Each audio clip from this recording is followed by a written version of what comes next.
Halo, assalamualaikum warahmatullahi wabarakatuh. Apa kabar semuanya? Semoga semuanya dalam keadaan sehat ya. Dalam kesempatan kali ini saya akan membahas mengenai makanan-makanan yang tinggi protein. Jadi ketika kita makan sesuatu tentunya kita harus tahu kandungannya ya, tidak asal makan. Sehingga kita bisa cerdas memilah-milah makanan yang memang menjadi kebutuhan bagi tubuh kita.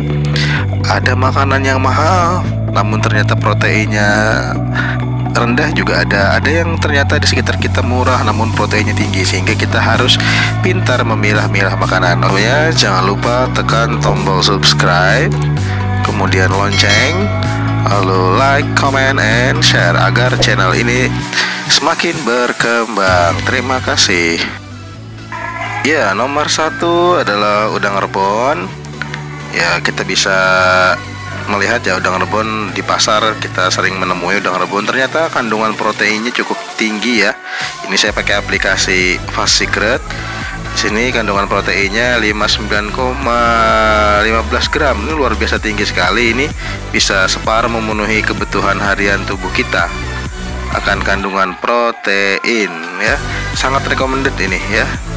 Tapi juga kalau kita lihat kalorinya lumayan tinggi ya, lumayan tinggi. Tapi memang proteinnya ini cukup besar sekali ini ya, bisa sangat recommended ya kalau kita ingin menaikkan berat badan atau mungkin program diet ya. Nomor 2 ya, dada ayam. Dada ayam ini sangat banyak kita temukan di pasar ya, banyak juga yang jual.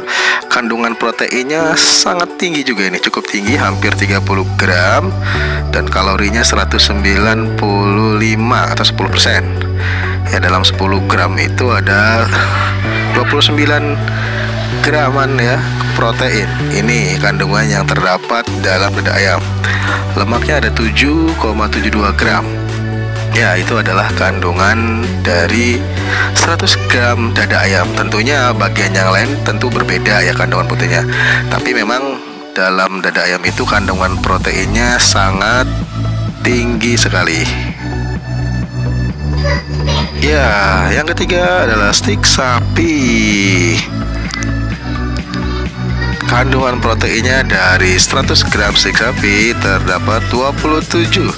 Ya, tidak lebih tinggi dari stik ayam ya, karena mungkin sudah melalui proses pembakaran ini. Kalau direbus mungkin akan semakin tinggi. Kalorinya cukup tinggi ini, 252 gram. Ya, energinya cukup tinggi berarti ya, 252 gram. Total karbohidratnya 0 gram. Lemaknya ada 15, lemaknya tinggi sekali nih.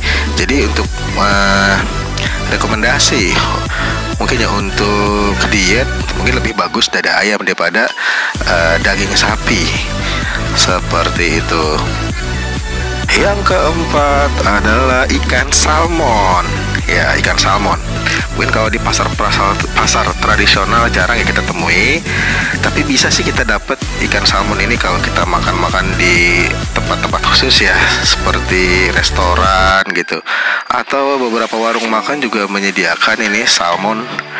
Ya, rasanya enak sih, saya pernah merasakan juga ini ikan salmon. Dan juga harganya ya cukup mahal ya ikan salmon ini.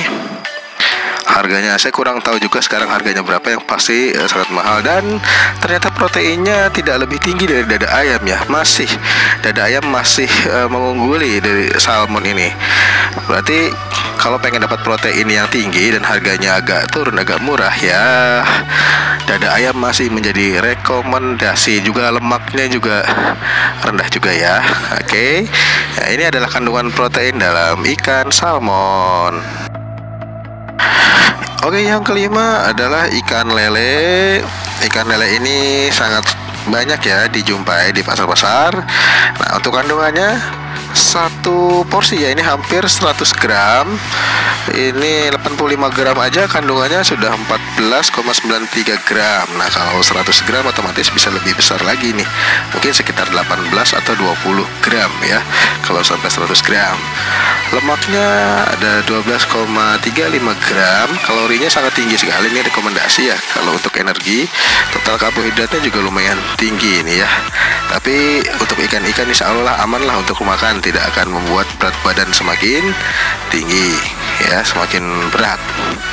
itulah kandungan dari 85 gram ikan lele. Nomor 6 atau yang ke-6 sekarang adalah ikan gurame. Ya, ikan gurame, ikan yang banyak ditemui di sekitar kita. Namun ya harganya lumayan sih, lumayan mahal menurut saya ya. Tapi nggak tahu kalau menurut kalian ya. Tapi kalau bagi saya ini ikan gurame ini cukup mahal sekali. Kandungan proteinnya ya cukup tinggi, walaupun tidak lebih tinggi dari protein dada ayam ya. Tapi cukup recommended lah untuk makanan-makanan yang tergolong protein tinggi. Nah, itu ya ikan gurame. Yang ke-7 yaitu ikan nila. Ya, ikan nila banyak sekitar kita. Di warung-warung makan juga banyak ini ya tersedia ikan nila. Yuk kita lihat kandungan proteinnya. Proteinnya dalam 100 gram ikan nila terdapat 20,08 gram. Ya, kemudian kalorinya 96 gram. Total karbohidratnya 0 gram, lemak totalnya 1,7 gram. Ini cukup rekomendasi ya untuk panganan, untuk memenuhi kebutuhan protein kita. Bagus juga ini untuk orang yang ingin menurunkan berat badan makanan ini. Silakan saja coba saja ini ikan nila ini karena banyak di sekitar kita. Oke. Iya, yang ke-8 adalah tahu. Tentunya semua orang pasti tahu ya. Apa itu tahu? Ya karena tahu ini sangat familiar, banyak kita temui. Kalau kalian pagi-pagi ke tukang eyek atau ke tukang sayur, pasti akan selalu ada yang namanya tahu. Harganya cukup murah meriah, rasanya juga enak, semua orang suka tahu. Mau dibikin gorengan juga bisa, tapi kalau untuk mempertahankan proteinnya, kalau bisa tahunya jangan digoreng ya, tapi direbus ya. Untuk kandungannya bisa dilihat, kandungan dari tahu ya, proteinnya sekitar 6 gram proteinnya ya, cukup tinggi ya untuk makanan murah seperti tahu ya. Silakan bisa dicoba.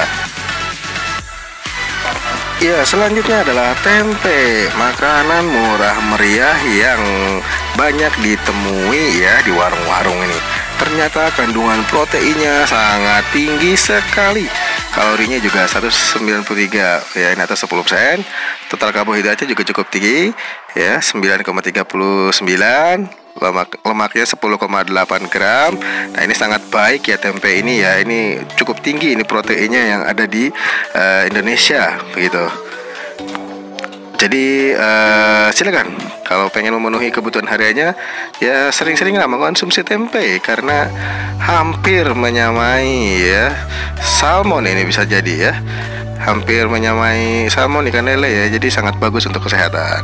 Terakhir adalah telur ya. Tentunya ini juga tidak asing, banyak sekali telur sekitar kita. Kita akan lihat kandungannya. Wah, ternyata kandungan telur juga cukup tinggi. Satu butir telur mengandung 6,26 gram protein dan lemak 5,28 gram. Bisa dipastikan lemaknya ini terdapat pada kuning telurnya. Biasanya orang-orang yang suka minum shake telur ini atau minuman-minuman dengan mencampurkan telur, kuning telurnya ini tidak dimakan karena kuning telurnya sangat tinggi kolesterol. Ya, kalorinya juga cukup 77-8% ya. Sangat recommended banget ini untuk makan-makan ya. Baik, demikianlah tadi sekilas mengenai makanan-makanan yang tinggi protein. Semuanya bagus-bagus. Silakan tinggal dipilih sesuai dengan kemampuan kita untuk menjangkaunya ya, apakah ada di sekitar kita atau tidak. Yang pasti dari semua yang tadi saya paparkan, banyak ya diantaranya yang ada di sekitar kita. Bisa kita pilih menjadi menu utama dalam penyajian kita sehari-hari untuk memenuhi kebutuhan harian protein keluarga. Oke, itu saja. Sekian, terima kasih. Salam sehat semuanya. Assalamualaikum warahmatullahi wabarakatuh.